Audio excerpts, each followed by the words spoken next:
Welcome back. This is week 9, lab 9 session. We're diving into the data now to help your imaginary cousin who wants to decide whether to go for engineering, for an engineering major because it seems to be the top in terms of salary, or if it's, you know, if he or if she can pursue her passion for computer mathematics or physical science, because the difference is not really reliable in salary, in the median, in salary between these major categories. So again, this question implicates one explanatory variable, major category, which should be a factor in your data set, and one response variable, salary.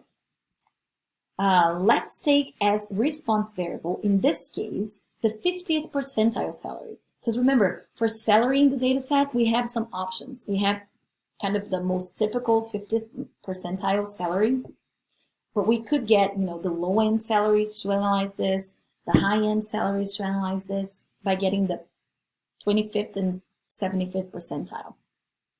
If we wanted to compare top salaries across majors, we could get the 75th percentile. If we wanted to compare the low-end salaries across majors. But here, let's start by just comparing, a typical salary across majors. So we'll get as response variable the variable P5th. Now, here we're getting to the first question. What kind of statistical test would be appropriate for answering this question? And I'm gonna let you think while I grab the answer in my key. And the answer is, I'll flip back and forth, I'll not save over that. The answer is one-way ANOVA because we want to determine differences in salary, a typical salary, between 3 major categories. So it's more than 2 means that we're going to have. So we run ANOVAs. So let's come back. First step is to organize the data. In this case, because I'm grabbing the data from a website, I have more categories in this data than I would like. So we can select and do some cleaning. Don't worry about learning these codes. It's not a requirement, but I wanted, for those of you that are becoming more comfortable with R and want to be pushed a little bit more, this is for you, okay? I know that there are a couple of you out there. So this is how you learn to crop the data, extract from the data just the piece that you want if you start working on data independently later on. So I'm going to call this data cropped, and that's the one we're going to work with from now on.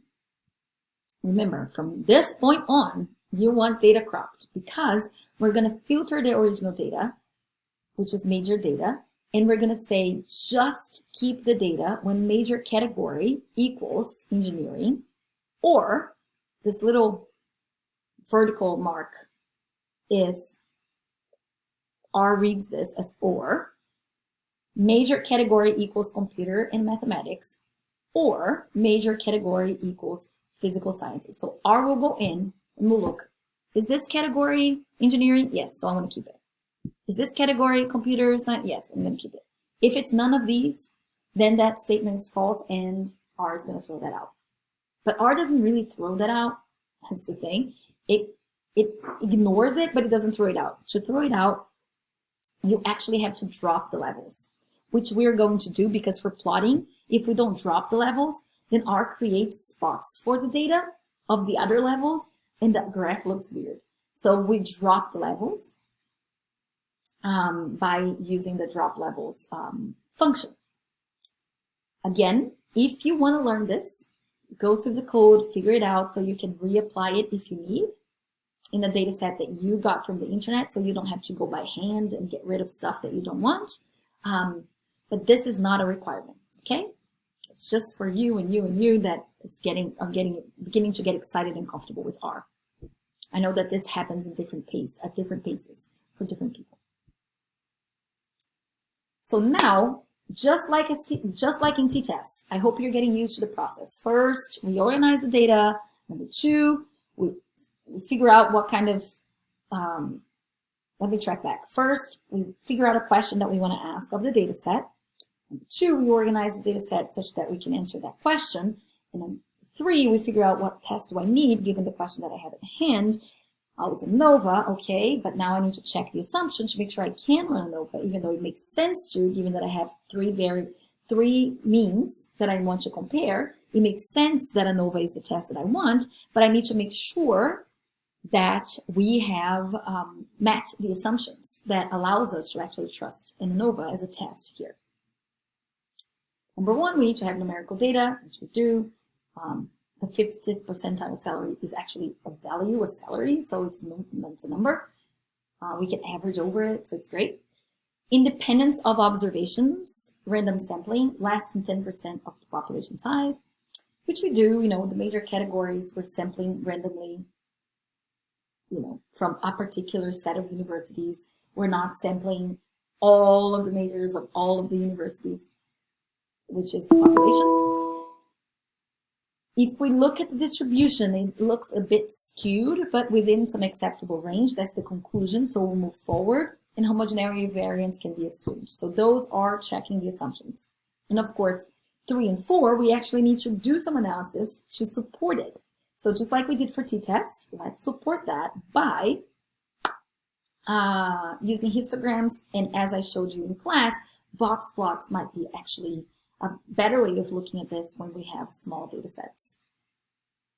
And the more levels of factor we have to check, the more work it is, because we have to check for each group or condition independently.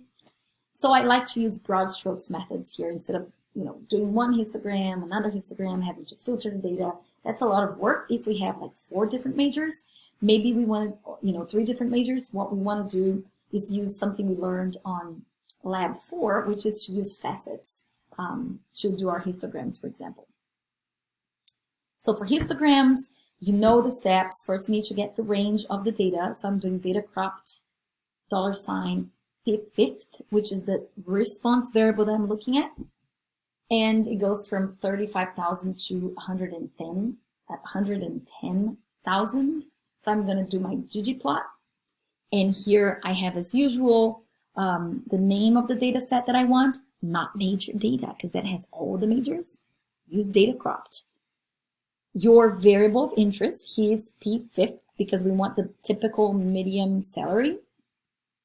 And then we have the breaks. We know we need to go from this amount to this amount. I played around with some values here for the steps, and 2000 seemed kind of okay. I'm changing the title, salary by category. I'm putting the source in there. I'm labeling the X and the Y axis as usual. And what I didn't do last lab is to create the facet wrap. This is, I'm reminding you from lab 4, you learned it there. And I want the facets to be related to the major category. So this is something you need to change depending on whether you want major category to create your facets or something else. And you can ignore this line altogether if you don't want to do facets, okay? So let's run. Here are our histograms. As I already said, it's clearly not a uniform distribution, right? So uniform distributions can end up having box plots that look like the box plots of normal distributions. So we know it's definitely not a uniform distribution, but it's hard to see, what the shape of the distribution is because of these small data sets that we have. As I mentioned, for small sample sizes, histograms are not super helpful, which I just said. Engaging the distribution forms. Box plots are a bit better, especially if the histograms are telling you that we do not have uniform distributions. So we can plot a histogram. Here, instead of asking for the geom histogram, I'm just asking for a box plot, and I'm not even making it pretty because it's just for exploration. I just have the name of the data set and the aesthetics. We want major in the x-axis so we can see the distribution of the 3 at once. And on the y-axis, I want the P5th. Lab 4 has how to keep changing things, changing the background and stuff. But even if you don't go there, even using what you have here, you can try and practice if you want, whatever we use for the histogram, how to add labels and backgrounds and stuff like that. You can modify by just putting plus and layering it out. you can practice that if you want. You don't have to for this lab. So here we can see that the distribution looks slightly skewed. See how the median is sort of in the middle for physical science, bit skewed to the upper side for the for the engineering. The median is really at the top of the box for computers and mathematics. Let's see if this is constituting a really critical deviation from normal.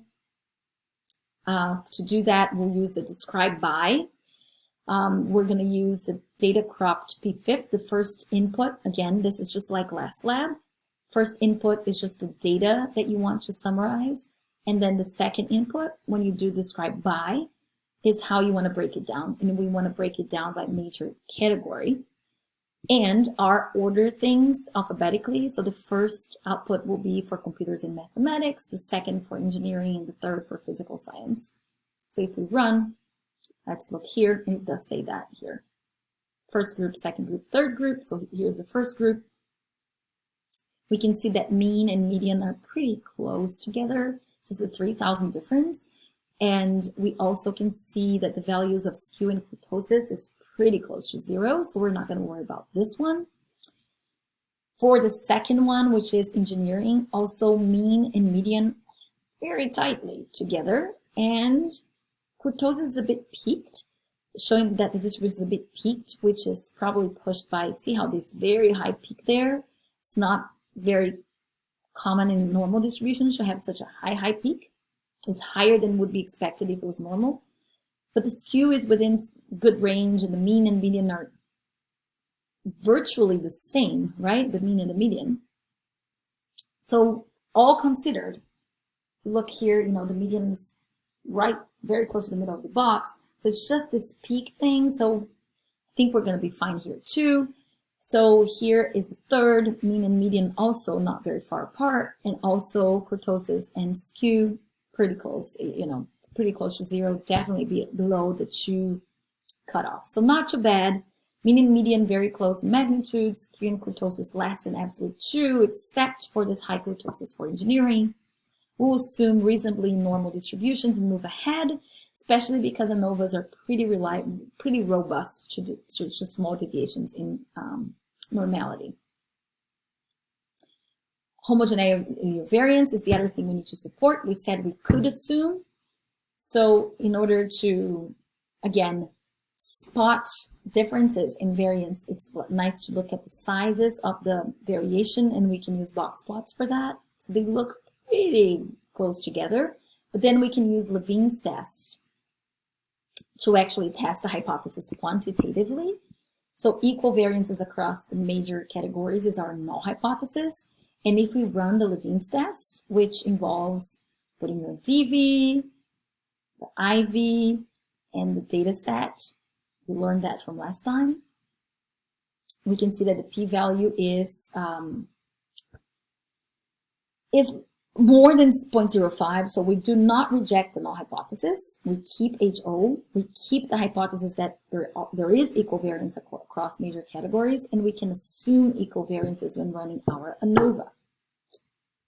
So that's good.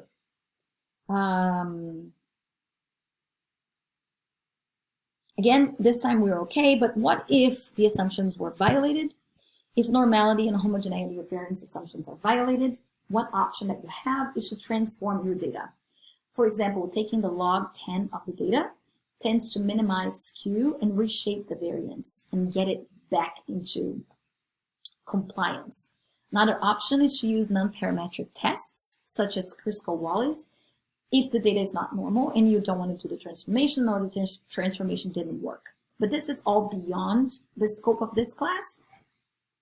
And again, that all said, one reason ANOVA is popular is because, you know, slight deviations from normality, especially if you don't have sample sizes that are too different between groups, makes ANOVA pretty robust to slight deviations from normality. And because we only had one parameter that was kind of off balance, which was the kurtosis, we will move on in this case and run our ANOVAs. All right, so we'll stop here. We'll come back and do some descriptive statistics. See you then.